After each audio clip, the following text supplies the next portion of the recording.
Hi అండి. నమస్తే. Welcome to మన ఇంటి వంటలు.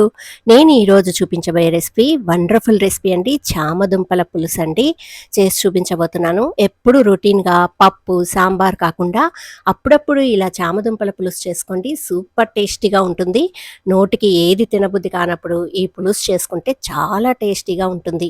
మరి చామదుంపల పులుసుని ఎలా ప్రిపేర్ చేయాలో చూసేద్దాం. ముందుగా మనము ఒక పావు కేజీ చామదుంపల్ని తీసుకున్నామండి. చూడండి, ఇవన్నీ కలిపి పావు కేజీ తీసుకున్నాను. శుభ్రంగా కడిగి ఉంచుకున్నానండి. ఒక పెద్ద నిమ్మకాయ సైజ్ అంతా చింతపండుని నీళ్ళల్లో నానబెట్టుకోండి. 2 టమోటాలు, 3 పచ్చిమిర్చి, ఒక ఆనియన్, కరివేపాకు, కొద్దిగా పసుపు, కారం, ఉప్పు, ధనియా పౌడర్. ఇప్పుడు మనం వీటిని ఎలా ప్రిపేర్ చేసుకోవాలో చూసేద్దాం. ముందుగా చామదుంపల్ని కుక్కర్లో వేసి ఉడకబెట్టుకోవాలండి. 5 విజిల్స్ వచ్చేదాకా ఉడకబెట్టుకోవాలి. 3 విజిల్స్‌కి ఉడకదండి. 5 విజిల్స్ కంపల్సరీ పెట్టుకోండి. ఒక గ్లాస్ వాటర్ వేసుకొని మూత పెట్టి ఉడికించుకోవాలి.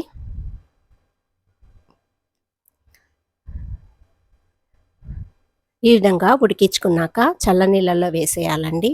ఇవి కొద్దిగా వేడిగా ఉన్నాయి కదా, ముందుగా చల్లనీళ్ళలో వేసి వీటి పైన తొక్కంతా తీసేసుకోవాలి. ఒక నిమిషం పాటు నీళ్ళల్లో వేసుకుంటే మనకి వేడి తగ్గుతుంది. ఈ వేడి అంతా పోయినాక మనం దీని పై తొక్కుని తీసేసుకుందాం. ఆల్రెడీ చామదుంపలు ఉడికాయి కాబట్టి ఈజీగా పై తొక్క వచ్చేస్తుందండి. చామదుంపలు కొంచెం జిగురుగా ఉంటాయి, కానీ సూపర్ టేస్ట్ అండి పులుసు పెట్టుకుంటే. వీటిని ఈ విధంగా డీప్ ఫ్రై చేసి కూడా మనం తీసుకోవచ్చు. ఉప్పు కారం వేసుకొని చాలా బాగుంటుంది. చూడండి, ఈ విధంగా ఈజీగా పొట్టు వచ్చేస్తుందండి. ఇలా పొట్టు తీసి అన్నీ పక్కన పెట్టుకోవాలి ప్లేట్లో వేసుకొని. చూడండి, ఈ విధంగా వేసుకోవాలి. ఇప్పుడు స్టవ్ మీద ఒక కడాయి పెట్టుకొని ఒక 3 టేబుల్ స్పూన్ల దాకా ఆయిల్ వేసుకోండి. ఆయిల్ కొద్దిగా హీట్ అయ్యాక తాలింపు గింజలు వేసుకోవాలి. చూడండి, ఆవాలు, జీలకర్ర, కొద్దిగా మినపప్పు, ఒక పావు స్పూన్ దాకా మెంతులు కూడా వేసుకున్నాను. మెంతులు వేసుకుంటే పులుసు చాలా టేస్టీగా ఉంటుందండి. స్కిప్ చేయొద్దు అస్సలు. మెంతులు ఖచ్చితంగా వేసుకోవాలి. మీడియం ఫ్లేమ్తో ఇవన్నీ కొద్దిగా ఫ్రై అయ్యేలా చూసుకోండి. మినప్పప్పు కొద్దిగా ఫ్రై అవ్వాలి. ఇవి కొద్దిగా ఫ్రై అయ్యాక మనం సన్నగా కట్ చేసుకున్న ఒక ఆనియన్ని, పచ్చిమిర్చిని, కరివేపాకును తీసుకోవాలి. ఈ 3 నేను ఒకేసారి వేసేస్తున్నాను.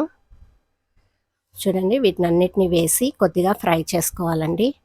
ఆనియన్ మరీ ఎక్కువగా ఫ్రై అవ్వాల్సిన అవసరం లేదు, పులుసులో ఉడుకుతుంది కాబట్టి కొద్దిగా ఫ్రై చేసుకుంటే చాలు. ఆనియన్ మెత్తబడేందుకు ఇప్పుడు నేను ఉప్పును కూడా వేసేస్తున్నానండి.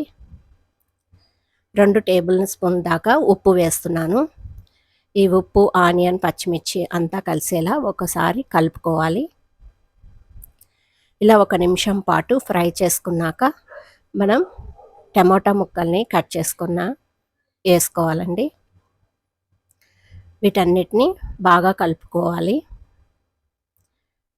ఇప్పుడు ఫ్లేమ్ని మీడియంలోకి పెట్టుకోవాలండి. ఇవన్నీ కొంచెం మగ్గనివ్వాలి. 1 స్పూన్ దాకా పసుపు పొడి వేసి పసుపు పొడి కూడా బాగా కలిసేలా కలుపుకోవాలండి.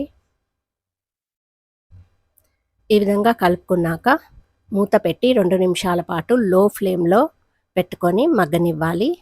అవి మగ్గేలోపు మనము ఉడికించిన చామదుంపల్ని పొట్టు తీసుకున్నాం కదా, వీటిని కట్ చేసి పెట్టుకుందాం. కొద్దిగా పెద్ద సైజు చామదుంపలైతే 3 ముక్కలు చేసుకోవాలి. చిన్న సైజు అయితే 2 ముక్కలు చేసుకోండి, సరిపోతుంది. మరీ చిన్నవిగా చేసుకోవద్దు. ఈ విధంగా ఉంటే సరిపోతుంది. చూడండి, 3 ముక్కలు చేసుకోండి పెద్దవైతే. ఇలా అన్నీ కట్ చేసి పక్కన తీసి పెట్టుకోవాలండి. నేను అన్నీ కట్ చేసి పెట్టుకున్నాను.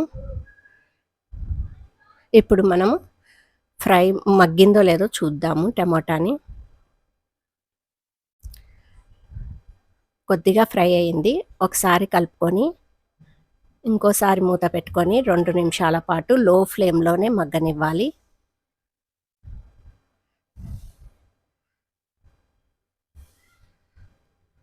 ఒక 2 మినిట్స్ తర్వాత చూద్దాం.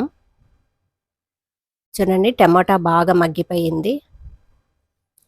ఒకసారి ఇలా కలుపుకోవాలండి. చాలా చాలా బాగుంటుంది పులుసు. మీరు కూడా ట్రై చేయండి. చాలా బాగొస్తుంది.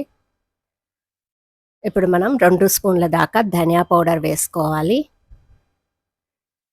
కారం వేసుకుందామండి. 2.5 టేబుల్ స్పూన్ దాకా కారం పడుతుంది. ఉప్పు, కారం వేసుకోవాలండి. ఎందుకంటే చింతపండు రసం కాబట్టి కొంచెం పడుతుంది. వీటన్నిటిని ఒకసారి కలుపుకోవాలండి బాగా. 1 నిమిషం పాటు ఫ్రై చేసుకోండి లో ఫ్లేమ్‌లోనే. చూడండి ఈ విధంగా కలుపుతూ ఫ్రై చేసుకోవాలి.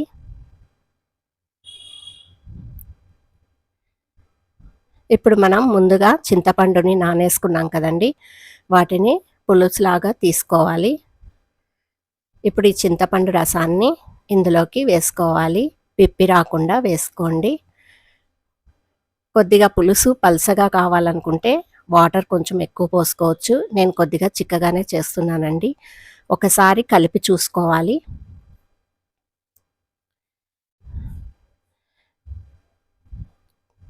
చూడండి ఒకసారి కలిపి చూసుకొని పల్చగా కావాలంటే ఇంకొద్దిగా నీళ్లు పోసుకోవచ్చు. మరీ పల్చగా ఉంటే పులుసు అంత టేస్ట్ ఉండదండి. నేను ఇంకొంచెం వాటర్ వేస్తున్నాను. ఇదే టైంలోనే మనం ఉప్పు సరిపడా ఉందో లేదో చూసుకోవచ్చు. చూడండి నేను సాల్ట్ చూస్తున్నాను.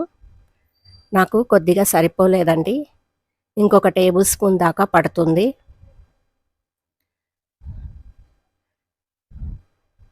ఒక స్పూన్ ఉప్పు వేసుకున్నాను. ఈ ఉప్పు అంతా కలిసేలా ఒకసారి కలుపుకోవాలి. 2-3 నిమిషాల పాటు ఈ పులుసుని ఉడకనివ్వాలండి. చూడండి ఈ విధంగా ఉడకాలి పులుసు. వెంటనే చామదుంపలు వేసేయకూడదు. పులుసు ఉడికితేనే టేస్ట్ ఉంటుంది. ఇలా ఉడుకుతున్నప్పుడే మనం చామదుంపల్ని వేసుకోవాలి. కట్ చేసుకున్న చామదుంపల్ని ఇందులోకి వేసేసుకుందాం. చామదుంపలు వేసుకున్నాక ఎక్కువ టైం పట్టదండి. 2-3 నిమిషాల్లో రెడీ అయిపోతుంది.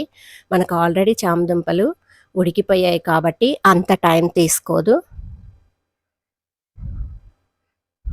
చూడండి ఒక 3 మినిట్స్ ఉడికితే సరిపోతుందండి. మూత పెట్టి 3 నిమిషాల పాటు ఉడకనిద్దాం మీడియం ఫ్లేమ్‌లో. ఒక 3 నిమిషాల తర్వాత చూడండి ఆయిల్ తేలుతూ మనకి దాదాపుగా పులుసు రెడీ అయిపోయినట్లే. చూడండి పులుసు కూడా కొంచెం చిక్కబడింది కదా! మీకు పల్చగా కావాలంటే ఇంకొంచెం వాటర్ వేసుకోవచ్చు. ఇప్పుడు చివరగా కొత్తిమీర చల్లుకుంటే సరి. చామదుంపల పులుసు రెడీ అయిపోయిందండి. దీన్ని మనం ఒక బౌల్లోకి తీసేసుకుందాం.